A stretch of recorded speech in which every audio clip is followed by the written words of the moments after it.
everybody, welcome to the Big Jake channel. I am Big Jake. Yeah, thanks for tuning in. I did want to explain, because if you've been following me on Instagram, thank you for doing so, but if not, I did want to explain the whole reason that I got rid of the CBR and why I am on a Honda Magna of all things. Here's what happened. So 2016, I bought my CBR 954. Shortly after buying it, my mechanic and I were out for a ride, and he noticed that on my deceleration, so when I would close the throttle, a little puff of smoke would come out. And he mentioned it to me, but he's like, you know what, it could likely be fuel, because my bike had a aftermarket exhaust on it, but it wasn't remapped. So he goes, it could be fuel. However, we need to keep an eye on it, because if it's oil, that means most likely that your rings are going bad and you're going to have to rebuild the engine. So we found out over like 2016, early 2017, just from riding it and watching the oil consumption, that it was the oil, which makes sense because it was white smoke. And I was talking to my mechanic about it because I was freaked out at this point. I had only owned the bike for like, I don't know, a year. And I was like, shit, I don't want to have to rebuild this engine. It's, $1,500, and that's if you can find the parts, because it's a bike that was only made for 2 years and like blah, blah, blah. And it wasn't what I signed up for. And like buying an older bike, fair warning, you are signing up for more maintenance, most likely, than buying a newer bike. But still, I was super pissed that I'd only owned the bike for a year. I'd put like 3,000 miles on it. And we, figured out that eventually, yeah, I was going to need a rebuild.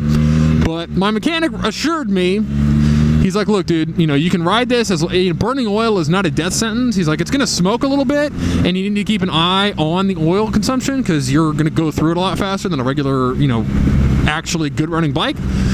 And that was fine, actually. For like the next 9 months, I just rode it and I kept oil in it, and it wasn't burning through a lot of oil, but it was, you could tell every time you did the oil change, there was a lot less than 5 quarts coming out.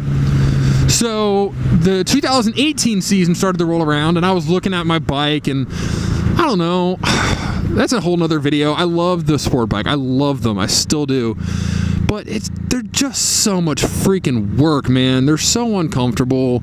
At least for me, I'm 6'7". Like, they're so uncomfortable. They take, so much gear to ride properly. Not that, like, you can wear less gear on a cruiser, but especially on a bike that'll do 175, 180, you want to be, like, especially cautious. And I don't know. It was more effort than I wanted to put forth. And the fact that my bike was probably going to need a rebuild before this season was over, I started looking around, and I'm like, dude, what's the solution here? Because here's the thing.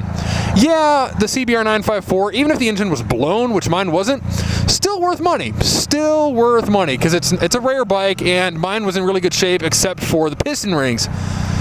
So looking around, and I didn't want to pass off my bike to somebody like me, who was a casual rider, who was going to have to sink $2,000, $3,000, maybe more $1,000 into it to get the engine rebuilt, because I didn't want to do that to somebody. And like most people, I didn't want to take a bath on it. I didn't want to take $1,000 or $2,000 for that bike. I paid almost $5,000 for it in 2016. And so I was kind of stuck trying to figure out what to do. And long story short, or actually this long story long, long story, I ended up going to my mechanic, who works at a St. Louis-based motorcycle dealership who specializes in parting out bikes, and they're fully licensed, like they're a legit shop. I'm not going to shout them out just because I'm like kind of explaining how they work in this video, and I want to like let their process be their process. But basically, the owner, super cool guy, super honest guy, was like, look, I'll give you this Magna, which is a clean title, 1998, with 8,500 miles on it.